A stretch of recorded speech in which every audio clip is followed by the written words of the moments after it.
Hello friends, very good evening.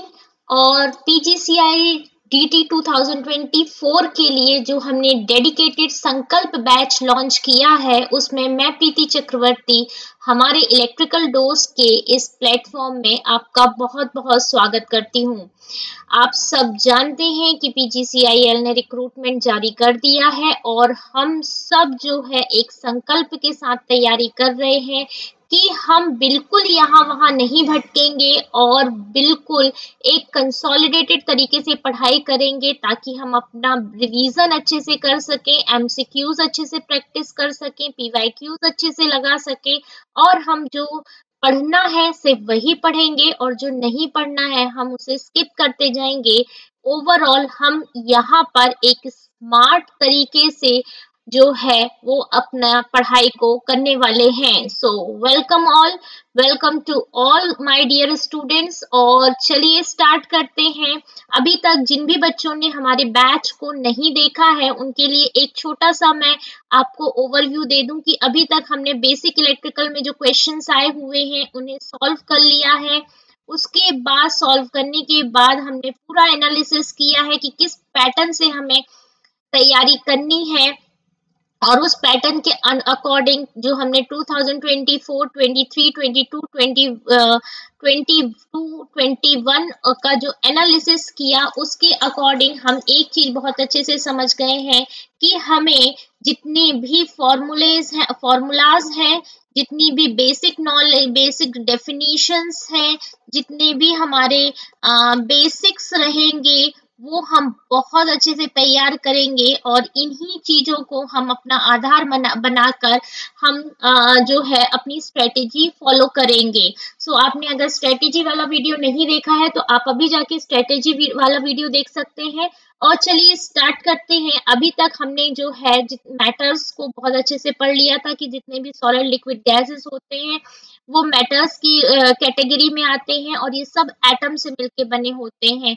आपने अगर वो वीडियो नहीं देखा है तो आप अभी जाकर इलेक्ट्रिकल डोज के चैनल पर जाकर हमारे वीडियोस को देख सकते हैं। साथ में आप देखेंगे कि हमने एटम का जो बिल्कुल एक एक निचोड़ है कि उससे कितने क्वेश्चंस बन सकते हैं वो भी मैंने आपको प्रैक्टिस कराए थे। साथ ही साथ हमने जितना जो भी इलेक्ट्रॉन का डेटा है वो जो भी सॉरी एटम्स का डेटा है वो सारी चीजें अच्छे से देखी थी। उसके बाद हम मटेरियल्स पे आए थे। मटेरियल्स में हमने कैटेगराइज किया था कंडक्टर्स, इंसुलेटर्स और सेमीकंडक्टर्स में। साथ ही साथ हमने जो कंडक्टर्स, इंसुलेटर्स है उसके साथ साथ हमने बेसिक इंफॉर्मेशन देखी थी कि हमारा चार्ज क्या होता है, करंट क्या होता है, पोटेंशियल डिफरेंस क्या होता है, उसके बाद इलेक्ट्रोमोटिव फोर्स क्या होता है, रेजिस्टेंस क्या होता है, रेजिस्टेंस में कौन कौन से फैक्टर्स गवर्न करते हैं, उसके बाद किस किस मटेरियल की रेजिस्टिविटी क्या होती है, ये भी एक इम्पॉर्टेंट जो है वो इम्पॉर्टेंट चीज है। साथ ही साथ हमने ओम्स लॉ देखा था और मैंने आपको बताया था कि अब हम जो भी मेथड करेंगे उससे हम क्या करेंगे, सर्किट को सॉल्व करने की कोशिश करेंगे कि हमारा सर्किट हमारा चाहे कितना भी कॉम्प्लेक्स हो हम उसे एक सिंपल VIR के सर्किट में लाने की कोशिश करते हैं। और इनके लिए चाहे हमें ओम्स लॉ का यूज करना पड़े, चाहे हमें KCL KVL का यूज करना पड़े, चाहे हमें मैश लूप नोडल एनालिसिस का मेथड का यूज करना पड़े और चाहे हमें व्हीट स्टोन ब्रिज मेथड का यूज करना पड़े। और साथ ही साथ अगर कोई रेजिस्टर दिया हुआ है तो हम कलर कोडिंग के जरिए किसी भी रेजिस्टर को हम किस तरीके से पहचान सकते हैं, उसकी वैल्यू क्या है। सो आपको मैंने रेजिस्टेंस की कलर कोडिंग तो कराई थी, साथ ही साथ मैंने उसका आपको एक ट्रिक दिया था कि आप किस तरीके से आप उस रेजिस्टर को पहचान सकते हैं। और इसे करने के बाद हमने डायरेक्ट जो है जो 2023 में क्वेश्चन पूछा गया था उस क्वेश्चन को अटेम्प्ट किया था। यानी कि एकदम सटीक तरीके से पढ़ाई चल रही है, सटीक तरीके से आपको तैयारी करवा रहे हैं कि आप जो है उस कॉन्सेप्ट को सिर्फ यहीं के यहीं पढ़ लीजिए, उस ट्रिक को यहीं के यहीं पढ़ लीजिए और आपका वो क्वेश्चंस कहीं नहीं जाने वाला। चलिए इसके बाद हमने सीरीज कनेक्शन, क्योंकि हमने बताया था कि हम किसी भी जो हमारा कोई भी हमारा जो सर्किट रहेगा, चाहे वो सीरीज में हो चाहे वो पैरेलल में हो, बस आपको पहचानते बनना चाहिए कि कौन सा सर्किट सीरीज में है, कौन सा सर्किट पैरेलल में है, और उसको हम सॉल्व करके एक सिंपल डीसी सर्किट में कन्वर्ट करते हैं। यही हमारी स्ट्रेटेजी रहेगी। सो आई होप आपको यहाँ तक सारी चीजें क्लियर हो गई होंगी। इसके साथ साथ मैंने आपको व्हीट स्टोन ब्रिज भी बताया था कि अगर आपके पास 4 रेजिस्टर्स हैं, जिसमें से 2 जो है रजिस्टर्स नोन रजिस्टर होंगे, एक वेरिएबल रहेगा और एक अननोन रहेगा, और ये अगर ब्रिज की कंडीशन को फॉलो कर रहे हैं, तब हमारा जो इक्वेशन बनता है वो बनता है P upon Q is equals to R upon S। So I hope यहाँ तक आप लोगों को सारी चीजें क्लियर होंगी। कंडक्टेंस एंड कंडक्टिविटी भी मैंने आप लोगों को लास्ट क्लास में समझा दिया था। चलिए अब आगे बढ़ते हैं, और आज से हम जो है हमें KVL KCL पढ़ना है।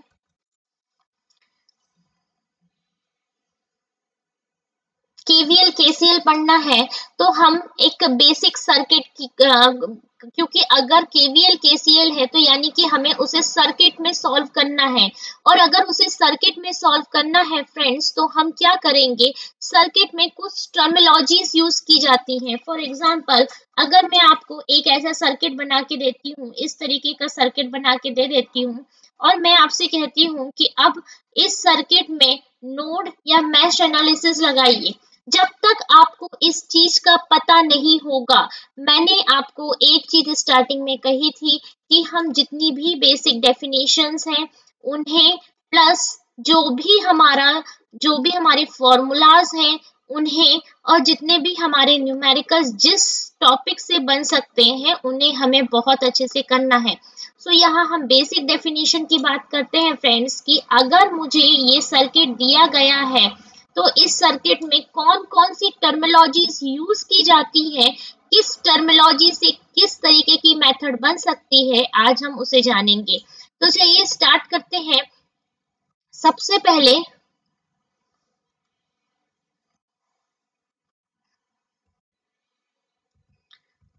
पहले हम आते हैं ब्रांच पे।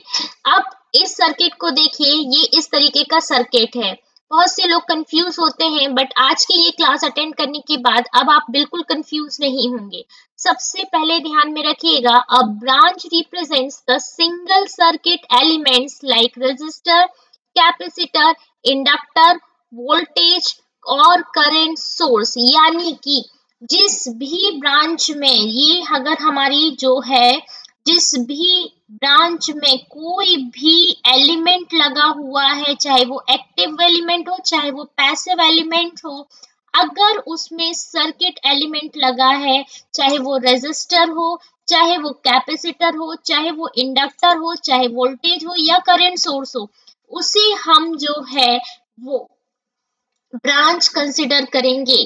ध्यान रखिएगा, जिस भी ब्रांच में, जिस भी लाइन में आपको कोई भी सर्किट एलिमेंट कनेक्ट दिखेगा, चाहे वो एक्टिव एलिमेंट हो चाहे वो एक्टिव एलिमेंट हो चाहे वो पैसिव एलिमेंट हो, उसे हम ब्रांच कंसिडर करेंगे। आई होप क्लियर हो गई होगी। तो अगर मैं इस सर्किट को देखूं, तो इस सर्किट में इस वाली लाइन में जो है वो कनेक्ट है वोल्टेज सोर्स, यानी कि ये हमारी पहली ब्रांच हो गई। इसमें कनेक्ट है रेजिस्टर, यानी कि ये हमारी सेकंड ब्रांच हो गई। इसमें कनेक्टेड है रेजिस्टर, ये हमारी ब्रांच हो गई थर्ड ब्रांच। इसमें कनेक्टेड है रेजिस्टर, ये हमारी फोर्थ ब्रांच हो गई, और इसमें कनेक्टेड है हमारा करंट सोर्स, यानी कि ये हमारी फिफ्थ ब्रांच हो गई। अब इसमें देखिए, यहाँ से यहाँ कोई कुछ कनेक्ट नहीं है, यहाँ से यहाँ कुछ कनेक्ट नहीं है, तो they are not considered as a branch. अब आपको बहुत अच्छे से क्लियर हो गया होगा कि जिस भी लाइन से अगर कोई वोल्टेज सोर्स कनेक्ट है, तो वो आपका जिस भी लाइन से कोई सर्किट एलिमेंट कनेक्ट है, चाहे वो वोल्टेज सोर्स हो, चाहे वो रेजिस्टर हो, चाहे कैपेसिटर हो, चाहे इंडक्टर हो या करंट सोर्स हो, हम उसे ब्रांच का जो है वो कंसिडर करेंगे। सो अब नेक्स्ट आते हैं कि नोड क्या होता है। अब अगर मैं नोड की डेफिनेशन देखूं फ्रेंड्स, तो नोड जो है वो एक ऐसा पॉइंट होता है सर्किट में जहां पे दो या दो से ज्यादा सर्किट एलिमेंट कनेक्ट होते हैं। ध्यान रखिएगा, नोड जो है, node is a point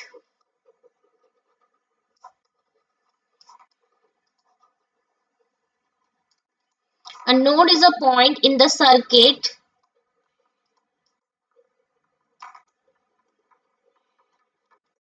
where two or more circuit elements, two or more than two circuit elements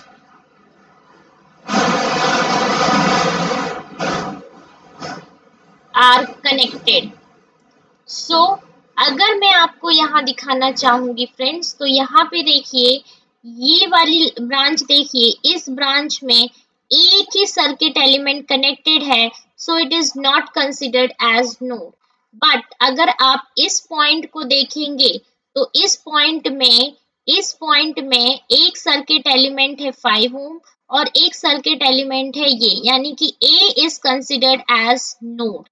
again B पे आइए, बी में 5 ओम, 3 ओम और 4 ओम, तीन रेजिस्टर्स जो है वो कनेक्टेड है, so B is also called as node.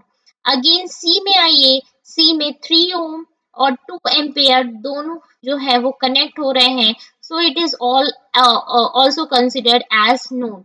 अब यहाँ पे डी में आइए, अब आप बोलेंगे कि मैम डी में तो सिर्फ ये कनेक्टेड है, तो नहीं, डी में जो है वो हम रेफरेंस वोल्टेज सोर्स मान के चलते हैं, so D is also considered as node.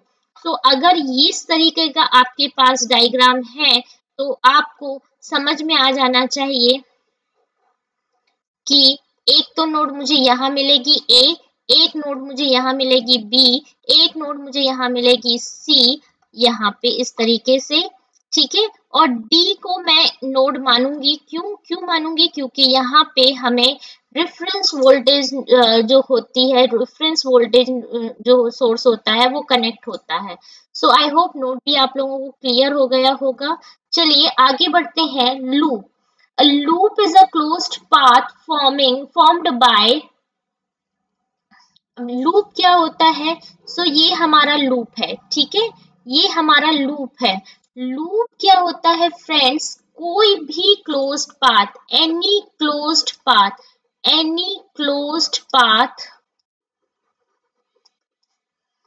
in the circuit is called loop।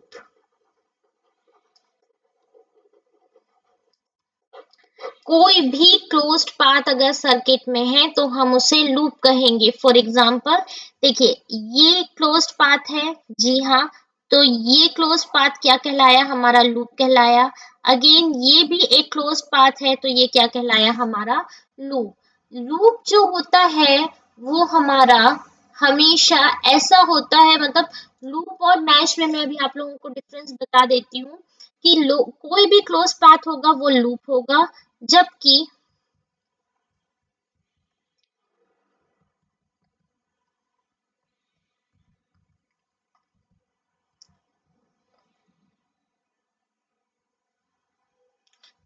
Mash जो होता है, ये हमारी लूप की डेफिनेशन हो गई friends.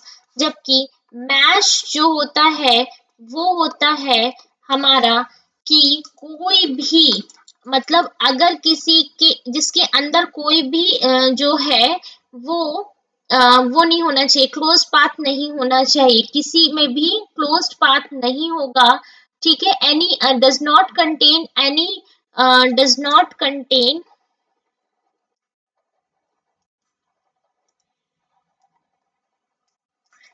any other closed path। तो अगर आप मैश देखेंगे एनी, तो ये जो है, ये वाला जो रहेगा फ्रेंड्स, ये मैश कहलाएगा, ठीक है।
ओके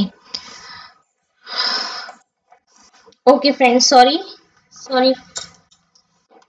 सो अब आप लोगों को अच्छे से दिख रहा होगा। Any closed path in the circuit, कोई भी क्लोज्ड पाथ जो रहेगा सर्किट में वो कहलाएगा हमारा लूप।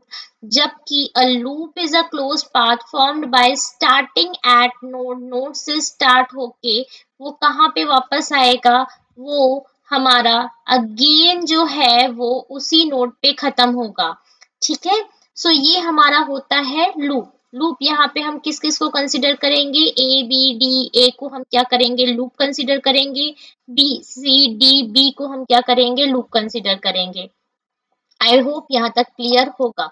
लेकिन जो मैश होता है, मैश भी एक क्लोज्ड पाथ होता है सर्किट में, which does not contain any other close path inside it.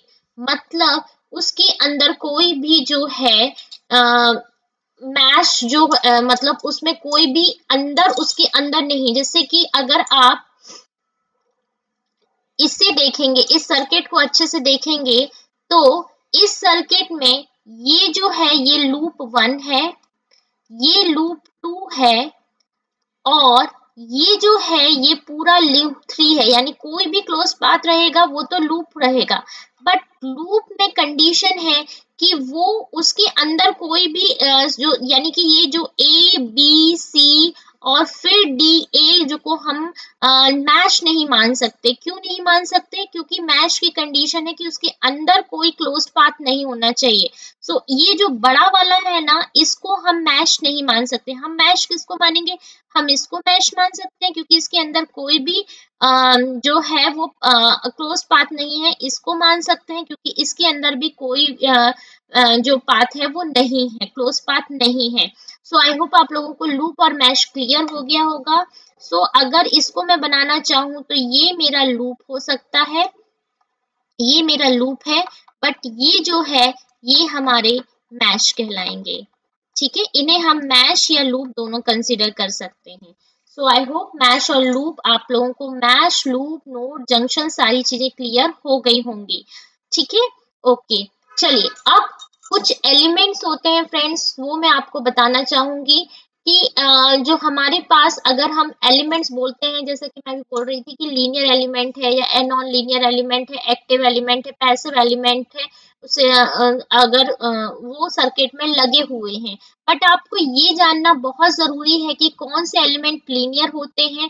I hope आपने अगर मेरा पहला वाला वीडियो देखा था जब हमने ओम्स लॉ पढ़ाया था, तब मैंने आपको बताए थे कि कौन से एलिमेंट्स जो होते हैं वो लीनियर होते हैं, कौन से नॉन लीनियर होते हैं। तो चलिए आज हम डिस्कस करते हैं लीनियर नॉन लीनियर क्लासिफिकेशन। देख ले पहले, जो एलिमेंट्स होते हैं वो या तो लीनियर नॉन लीनियर हो सकते हैं, या एक्टिव एंड पैसिव हो सकते हैं, या बायलेटरल एंड यूनिलेटरल हो सकते हैं, time varying and time invariant हो सकते हैं, लम्प्ड एंड डिस्ट्रीब्यूशन हो सकते हैं। तो चलिए एक एक करके इनको डिस्कस करेंगे। सबसे पहले लीनियर एंड नॉन लीनियर क्या होते हैं। देखिए फ्रेंड्स, जब भी कोई जो भी हमारा है, जो भी कोई भी एलिमेंट अगर है वो हमारा वी आई कैरेक्टरिस्टिक फॉलो करता है। यानी कि जब हमने ओम्स लॉ बनाया था, तो मैंने आपको ये बताया था कि जो भी हमारा एलिमेंट रहेगा वो पास होगा कहाँ से, यहाँ से ओरिजिन से पास होना चाहिए और स्ट्रेट लाइन को फॉलो करना चाहिए। कहाँ जाना चाहिए, स्ट्रेट लाइन को फॉलो करना चाहिए। तो वो हमारा लीनियर एलिमेंट कहलाता है। यानी कि वो टाइम के साथ जो होता है वो इस तरीके का स्लोप नहीं हो सकता, इस तरीके से वेरिएंट नहीं हो सकता, इस तरीके से नहीं हो सकता। एक स्ट्रेट लाइन अगर जो है वो ओरिजिन से पास हो रही है, वीआई कैरेक्टरिस्टिक्स को फॉलो कर रही है, तो वो हमारी लीनियर एलिमेंट कहलाएगी। ठीक है, वो क्या कहलाएगी, लीनियर एलिमेंट कहलाएगी। When VI characteristic follow only one straight line equation passing through equation through origin for all times, उसे हम कहेंगे हमारा लीनियर एलिमेंट। अब y इज इक्वल्स टू क्या होता है, mx होता है। इस लाइन को हम क्या मानते हैं, ये हमारा y की लाइन है, ये हमारी x की लाइन है, तो ये जो है ये हमारा स्लोप हो गया। तो इसे हम डिराइव करेंगे, स्ट्रेट लाइन की इक्वेशन आप सबने पढ़ी होगी, y is equals to mx। Okay, और आपने देखा है कि ये जो लीनियर एलिमेंट है वो ओम्स लॉ को फॉलो करते हैं।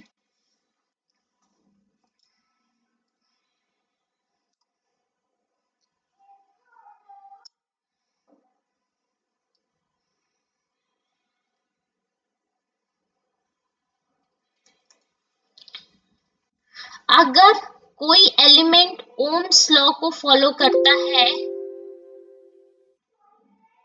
Friends wait a minute,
okay friends, so Ohm's law जो है वो लीनियर इक्वेशन को फॉलो करता है, जैसे कि हमने ग्राफ पढ़ा था कि ये हमारा v का ग्राफ लाइन होती है, ये हमारी i की लाइन होती है, और r जो है हमारा कांस्टेंट होता है।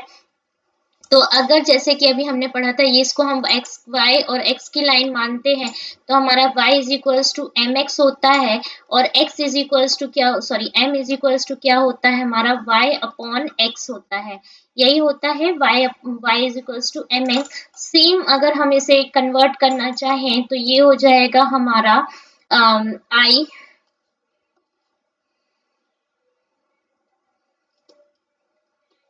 ये हो जाएगा हमारा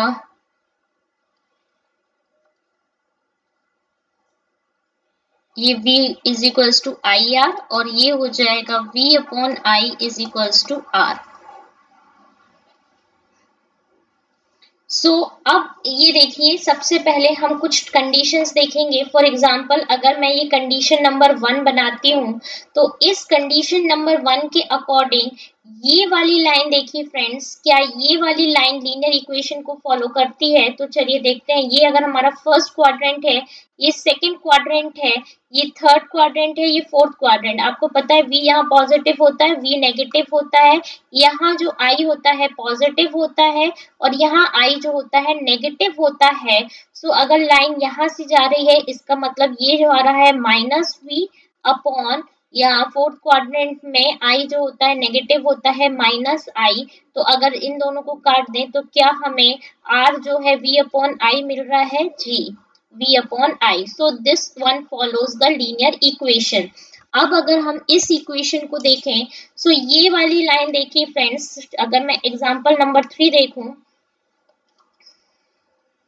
तो इस वाली इक्वेशन लाइन को देखिए, थर्ड वाली लाइन में this line is not passing through the origin, और हमारी कंडीशन उसने बोला है कि जो लाइन है वो वी कैरेक्टरिस्टिक की लाइन जो है वो ओरिजिन से क्या होना चाहिए, ओरिजिन को फॉलो करना चाहिए। तो अगर वो ओरिजिन से फॉलो हो नहीं हो रही है, दैट मीन्स कि वो एलिमेंट कैसा है, हमारा नॉन लीनियर है। अगेन यहाँ पे देखिए फ्रेंड्स, ये वाली इक्वेशन लाइन देखिए, ये स्ट्रेट लाइन तो है, बट यहाँ से ये क्या हो रही है, ये स्ट्रेट हो गई यहाँ से। इट मीन्स ये जो है ये स्ट्रेट लाइन की इक्वेशन को फॉलो नहीं कर रही है, तो ये भी क्या हो जाएगी, हमारी नॉन लीनियर हो जाएगी। अब इस वाली लाइन को देखिए फ्रेंड्स, इस वाली लाइन को अगर आप देखते हैं, एग्जाम्पल नंबर 5 वाली लाइन को देखते हैं, तो ये जो लाइन है ये आपकी ओरिजिन से पास नहीं हो रही है, ओरिजिन से पास नहीं हो रही है क्योंकि लाइन आपकी इस तरीके से गई है। अगर लाइन इस तरीके से गई है तो भले ही वो स्ट्रेट लाइन हो, बट वो ओरिजिन को पास नहीं कर रही, और अगर वो ओरिजिन को पास नहीं कर रही है तो again it is non linear. और अगर वो यहाँ से इस तरीके से जा रही है, इस तरीके से, ये मैं आपको बना के दिखा देती, इस तरीके से, तब भी वो ओरिजिन को पास नहीं कर रही है, और अगर वो ओरिजिन को पास नहीं कर रही है, that means it is non linear line. So I hope आपको लीनियर और नॉन लीनियर का फंडा बहुत अच्छे से क्लियर हो गया होगा। सो circuit which does not follow linear equation, that circuit is called non linear circuit, और जो भी सर्किट लीनियर इक्वेशन को फॉलो करते हैं वो हमारे लीनियर सर्किट कहलाते हैं। ओके, चलिए अब यहाँ से मैं कुछ आपको इम्पोर्टेंट पॉइंट दे रही हूँ जो कि सीधे सीधे क्वेश्चंस पूछे जाएंगे। डायोड, जीएफईटी, मॉसफेट और बीजेटी, ये सारे के सारे नॉन लीनियर होते हैं फ्रेंड्स, ये सारे के सारे नॉन लीनियर होते हैं। आप चाहे तो क्वेश्चन देख सकते हैं, क्वेश्चन ऐसा पूछा गया था कि diodes are linear devices, non linear devices, so आपको टिक करना रहेगा नॉन लीनियर डिवाइसेस में। सो जितने भी सेमीकंडक्टर, अब इसको मैडम याद कैसे करेंगे, तो याद करने का एक ही तरीका है फ्रेंड, जितने भी सेमीकंडक्टर डिवाइसेस होते हैं वो आपके नॉन लीनियर डिवाइसेस होते हैं, नॉन लीनियर सर्किट्स होते हैं। सिर्फ आर, एल और सी को छोड़ के, आर, एल और सी को छोड़ के, जैसे आर के लिए हमने क्या इक्वेशन बनाई थी, वी अपॉन आई बनाई थी, एल के लिए इक्वेशन बनती है साई अपॉन आई, और सी के लिए इक्वेशन बनती है Q अपॉन V। तो ये तीनों ही जो है वो लीनियर एलिमेंट्स होते हैं। सो R, L, C linear elements होते हैं, और जितने भी सर्किट सेमीकंडक्टर डिवाइसेस होते हैं वो नॉन लीनियर एलिमेंट्स होते हैं। और ये पेज आपके लिए वेरी वेरी वेरी इंपॉर्टेंट रहेगा, क्योंकि आपने क्वेश्चन अगर मेरे साथ एनालिसिस किए थे तब आपको पता होगा कि इस तरीके के क्वेश्चंस बहुत सारे पूछे जाते हैं। आगे बढ़ते हैं, बायलेटरल और यूनिलेटरल में क्या अंतर होता है। ठीक है, सो सबसे पहले आप बायलेटरल और यूनिलेटरल को समझिए फ्रेंड्स।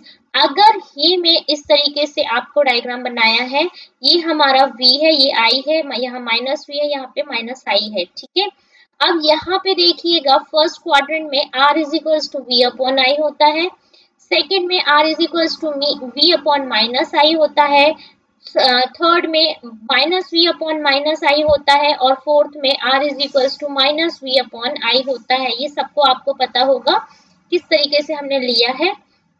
नहीं पता है तो प्लीज कमेंट में कीजिएगा, मैं इसको आपको और अच्छे से क्लियरिफाई करूंगी। तो ये आप लोगों को सबने फर्स्ट सेकंड थर्ड एलिमेंट पढ़े हैं, तो sorry first second third quadrant पढ़ा हुआ है, तो ये हमारा जो है वो मैंने अकॉर्डिंग टू क्वाड्रेंट्स लिखा है। अब इसमें आर का मतलब क्या हो रहा है फ्रेंड्स, इम्पिडेंस। तो जिस भी सर्किट एलिमेंट्स में, अब यहाँ पे देख लीजिएगा कि जो डिफरेंट रीजन है उसमें इम्पिडेंस जो होता है, डिफरेंट रीजन में इम्पिडेंस जो होना चाहिए वो अगर सेम है तो वो बायलेटरल होगा, अगर सेम नहीं है तो वो यूनिलेटरल होगा। ये कैसे, देखिए यहाँ पे एक एग्जांपल लिया गया है। फॉर एग्जांपल यहाँ पे लिया गया है, ये वाली लाइन दी गई है। अब ये वाली line, sorry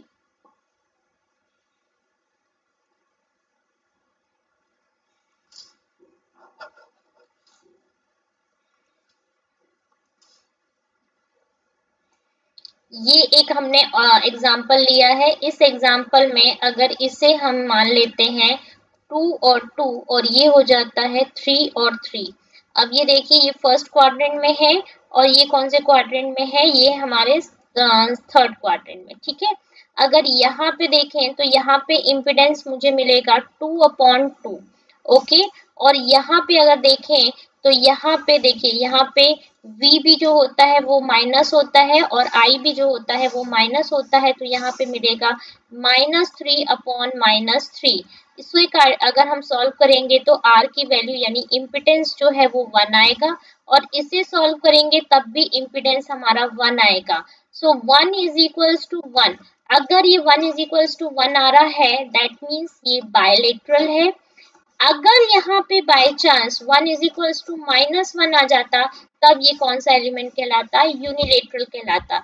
so I hope आपको बायलेटरल और यूनिलेटरल में क्या जो है वो चीजें समझ में आ गई होंगी। सो ये जो है फ्रेंड्स, ये आपकी बायलेटरल की कंडीशन थी। अगर बायलेटरल है तो चाहे वो किसी भी एक, तो सबसे पहले सिमेट्रिकल अबाउट ओरिजिन होना चाहिए, जो ओरिजिन से वो सेम होना चाहिए, और दूसरा कि जो इम्पिडेंस है दोनों रीजन में वो सेम होना चाहिए। चलिए कुछ क्वेश्चंस और देख लेते हैं। फॉर एग्जांपल ये वाला क्वेश्चन देखते हैं। ये सेकंड क्वाड्रेंट में है और ये थर्ड क्वाड्रेंट में, फोर्थ क्वाड्रेंट में है। ठीक है, यहाँ पे अगर आप देखेंगे तो r इज इक्वल्स टू आपको क्या मिलेगा, v/-i मिलेगा। यहाँ आप देखेंगे तो क्या मिलेगा, -v/i मिलेगा। यानी कि यहाँ पे भी इम्पिडेंस जो है वो सेम है, इम्पिडेंस आपका सेम है, साथ ही साथ आपका जो है वो ऑलरेडी ये तो आपको दिख रहा है कि ओरिजिन से जो है वो सिमेट्रिकल कंडीशन है। So this one is linear as plus bilateral. ठीक है, चलिए आगे बढ़ते हैं। नेक्स्ट देखिए, यहाँ से सबसे पहले तो ये लीनियर की कंडीशन को फॉलो ही नहीं करता है, क्योंकि लीनियर की कंडीशन के लिए सिमेट्रिक ओरिजिन से पास होना चाहिए, तो ये तो नॉन लीनियर हो गया। ठीक है, अब बायलेटरल और चेक कर देते हैं। बायलेटरल में आपका r इज इक्वल्स टू ये क्या है, v/i है, और यहाँ पे r is equals to v/-i है। सो यहाँ पे ये उस कंडीशन को भी फॉलो नहीं कर रहा, that means it is non linear and unilateral. Okay, चलिए आगे बढ़ते हैं। नेक्स्ट है अब कुछ इंपॉर्टेंट पॉइंट्स जो कि मैं हर सर्किट के बाद बताऊंगी। Every linear network is bilateral. जितने भी लीनियर नेटवर्क रहेंगे बायलेटरल रहेंगे। अब आपने पढ़े होंगे, आपको स्टेटमेंट्स वाले क्वेश्चंस बहुत आते हैं, और स्टेटमेंट्स वाले क्वेश्चंस में आपको इस तरीके से क्वेश्चंस पूछे जाते हैं, तो ये चीजें आपको अच्छे से पता होनी चाहिए। जितना भी लीनियर नेटवर्क रहेंगे वो बायलेटरल रहेंगे, बस जरूरी नहीं है कि जितने भी बायलेटरल नेटवर्क रहें वो लीनियर रहें। RLC बायलेटरल होते हैं क्योंकि वो लीनियर होते हैं, और डायोड, मॉसफेट, JFET, BJT यानी जितने भी सेमीकंडक्टर डिवाइसेस होते हैं वो यूनिलेटरल होते हैं। सो आई होप यहाँ पे आपको linear, non linear, bilateral, unilateral, इन ये सारी चीजें आपको क्लियर हो गई होंगी। चलिए आगे बढ़ते हैं। एक्टिव और पैसिव एलिमेंट, अब ये भी एक बहुत इंपॉर्टेंट रोल प्ले करता है। एक्टिव एलिमेंट कौन से होते हैं फ्रेंड्स, जो भी एक्टिव एलिमेंट है वो पावर डिलीवर करते हैं। जो भी सर्किट एलिमेंट जो है, जो भी सर्किट एलिमेंट, जितने भी सर्किट एलिमेंट हैं वो अगर पावर डिलीवर कर रहे हैं तो वो एक्टिव एलिमेंट कहलाएंगे, और जितने भी सर्किट में पावर को एब्जॉर्ब कर रहे हैं वो आपके पैसिव एलिमेंट्स कहलाएंगे। अब एक्टिव एलिमेंट मतलब वोल्टेज सोर्स आपका होता है, करंट सोर्स आपके होते हैं, जनरेटर आपके होते हैं, ओपैम्प होते हैं। ये सब क्या करते हैं, ये सब पावर को डिलीवर करते हैं। So these are active source element.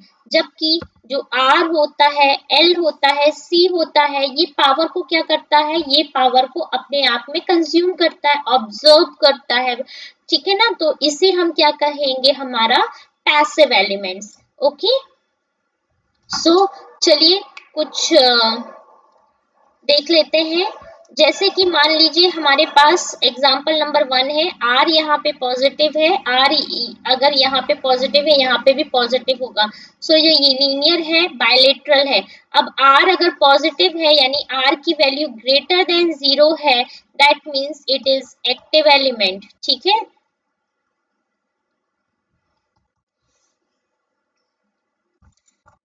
ये देखिए यहाँ पे सॉरी, एक्टिव नहीं, पैसिव एलिमेंट, सॉरी, यहाँ पे आर जो है वो पैसिव एलिमेंट रहेगा ग्रेटर देन। सो हमने वही कहा था कि आर जो होता है वो पैसिव एलिमेंट्स होते हैं। ठीक है, अब यहाँ पे आर देखिए, यहाँ आर पॉजिटिव है, यहाँ आर नेगेटिव है। सो इस जगह पे आर अगर आर जो है वो लेस देन 0 है, सो वो एक्टिव एलिमेंट में आएगा। ओके, सो चलिए कुछ इंपॉर्टेंट पॉइंट्स देख लें। फर्स्ट और थर्ड में जो क्वाड्रेंट में आर होता है वो पैसिव एलिमेंट होता है, जबकि सेकंड और फोर्थ में एक्टिव एलिमेंट होता है। फर्स्ट एंड सेकंड में एक्टिव एलिमेंट होता है, यानी कि आर जहां नेगेटिव होता है वहां पे आर जो है वो active element as active element consider करेंगे। और जहां फर्स्ट और थर्ड क्वाड्रेंट में आर रहेगा वो हमारा पैसिव एलिमेंट। एक्चुअली में आर यहाँ पे नेगेटिव का मतलब है, नेगेटिव मतलब आर होगा ही नहीं, ये ध्यान रखिए, आर होगा ही नहीं। एक्टिव एलिमेंट में तो हमने क्या पढ़े हैं, वोल्टेज सोर्स पढ़ा है, करंट सोर्स, तो इनका जो आर होता है, इनका जो रेजिस्टेंस होगा वो आर, यहाँ पे उनकी बात कर रहे हैं, हमारे रेजिस्टेंस की बात नहीं। तो यहाँ पे ध्यान रखिएगा, सेकेंड और फोर्थ और फर्स्ट और सेकंड क्वाड्रेंट एक्टिव एलिमेंट कहलाते हैं, क्योंकि यहाँ आर नेगेटिव होता है, जबकि फर्स्ट और थर्ड क्वाड्रेंट जो होता है वो हमारे पैसिव एलिमेंट्स होते हैं, क्योंकि आर यहाँ पे पॉजिटिव होता है। अब कुछ टाइम वेरिएंट और टाइम इनवेरिएंट की बात करें। टाइम वेरिएंट में क्या होता है फ्रेंड्स, देखिए यहाँ पे अगर हम इस तरीके की ग्राफ की बात करें तो इस पॉइंट पे मुझे जहां जैसे हमारा v बढ़ रहा है वैसे i मिलेगा, ये यहाँ पे ये, तो ये हमारा टाइम इनवेरिएंट हुआ, मतलब टाइम इनवेरिएंट हुआ। बट यहाँ पे देखिए ये स्लोप कांस्टेंट नहीं है, यानी इसका अलग है, इसका अलग है, इसका अलग है, इसका अलग है। तो जहाँ पे स्लोप हमारा कांस्टेंट नहीं होता है वो होता है हमारा टाइम वेरिएंट, जहाँ पे स्लोप कांस्टेंट होता है वो होता है हमारा टाइम इनवेरिएंट। आगे बढ़ते हैं, लंप्ड और डिस्ट्रीब्यूशन पैरामीटर्स। फ्रेंड्स अगर आप एक वायर लें, ठीक है, जैसे कि आप जितने भी इलेक्ट्रिकल, बेसिक इलेक्ट्रिकल के एलिमेंट्स लें, तो बेसिक इलेक्ट्रिकल के एलिमेंट्स में हम आर अलग पढ़ते हैं, एल अलग पढ़ते हैं, सी अलग पढ़ते हैं। सो दीज आर कॉल्ड, जो हम बेसिक इलेक्ट्रिकल में सर्किट्स आर एल सी पढ़ते हैं, हम उसे लम्प्ड पैरामीटर्स कहते हैं, हम उसे क्या कहते हैं, लम्प पैरामीटर्स कहते हैं।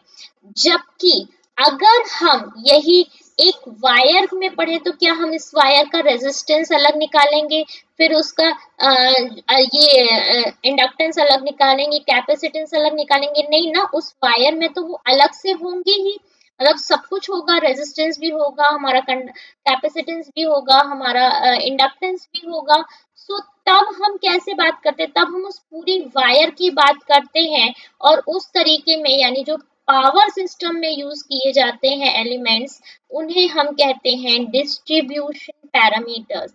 आई होप क्लियर है कि अगर हम आर का ओम में, एल को हेनरी में और एफ सी को फैराड में अगर ले रहे हैं, तो ये हमारे बेसिक इलेक्ट्रिकल के जो है एलिमेंट्स है, उन्हें हम लम्प पैरामीटर्स कहते हैं। इन्हीं को अगर हम पावर सिस्टम में देखें तो हम उन्हें क्या कहते हैं, डिस्ट्रीब्यूशन पैरामीटर, क्योंकि तब हम एक पूरी वायर की बात करते हैं। ओके, सो यहाँ पे हमारे सर्किट एलिमेंट्स क्लियर हो गए हैं।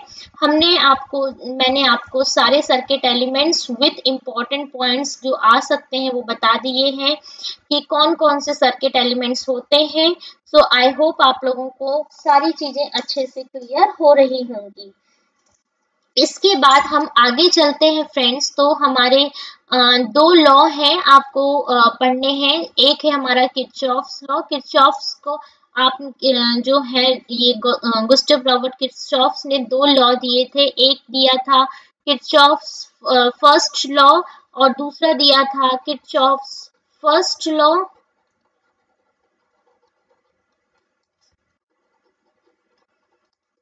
और दूसरा दिया था किरचॉफ सेकंड लॉ, और किरचॉफ्स फर्स्ट लॉ को हमने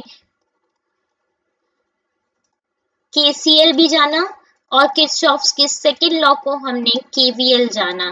केसीएल किरचॉफ्स करंट लॉ और केवीएल किरचॉफ्स वोल्टेज लॉ। इन दोनों लॉ की बात हम नेक्स्ट क्लास में करेंगे। आई होप आप लोगों को यहाँ तक बहुत अच्छे से क्लियर हो रहा होगा। फ्रेंड्स, अभी भी जिन बच्चों ने जो है हमारे बैच को ज्वाइन नहीं किया, वो प्लीज जाकर बैच को ज्वाइन कीजिए, ताकि जिस तरीके से हम कंसोलिडेटेड आपको पढ़ा रहे हैं उस तरीके से आप लोग जो हैं वो बहुत ही अच्छे से अपना रिवीजन भी कर पाएंगे। हम यहाँ पे एमसीक्यूज प्रैक्टिस भी कराएंगे, हम आपको पीवाईक्यूज भी करा रहे हैं। हर एक तरीके से जिस तरीके से क्वेश्चन बन सकता है उस तरीके से आपको पढ़ाई करा रहे हैं। सो प्लीज टाइम वेस्ट मत कीजिए, अभी जाइए इलेक्ट्रिकल डोज की ऐप में और संकल्प बैच को ज्वाइन कीजिए, जहां पर आपको कोई भी रिकॉर्डेड वीडियो लेक्चर्स नहीं दिए जा रहे। मैं आपको बार बार कह रही हूँ फ्रेंड कि हमने ऐसा नहीं किया है कि हमने किसी और जो है कोई और एग्जाम के रिलेटेड वीडियो बने हो और वो डाल दिया। हमने स्पेसिफिकली जो है पीजीसीआईएल का पूरा एनालिसिस करके इसके ही वीडियो लेक्चर्स को दिया है, और ये वीडियो रिकॉर्ड लेक्चर्स जो है वो मैं डेली बेसिस पे रिकॉर्ड करती हूँ ताकि आप लोगों को ये प्रोवाइड हो सके। सो वीडियो लेक्चर्स आपको वहां मिलते हैं, यही जो मैं पढ़ा रही हूँ आपको पीडीएफ नोट्स भी मिलेंगे। प्रीवियस ईयर क्वेश्चन पेपर्स को हम एनालिसिस भी कर चुके हैं, साथ में प्रीवियस ईयर क्वेश्चन पेपर्स को हम जो है मैंने आपको बताया कि जैसे ही हम थ्योरी कंप्लीट कर लेते हैं उसके बाद फिर हम उस जो प्रीवियस ईयर क्वेश्चन पेपर है उस पे पहुंचते हैं कि इसका क्वेश्चन इस तरीके से आया था। हम 2000 प्लस एमसीक्यूज भी कवर कराएंगे, साथ ही अगर आप टेस्ट सीरीज ज्वाइन करना चाहते हैं तो आप उसे भी ज्वाइन कर सकते हैं। Thank you, have a nice day. I hope आप लोगों को लेक्चर्स पसंद आ रहे होंगे। अगर आपको लेक्चर्स पसंद आ रहे हो रहे हैं तो प्लीज अभी जाइए और ऐप में जाकर बैच को ज्वाइन कीजिए। Thank you so much, have a nice day.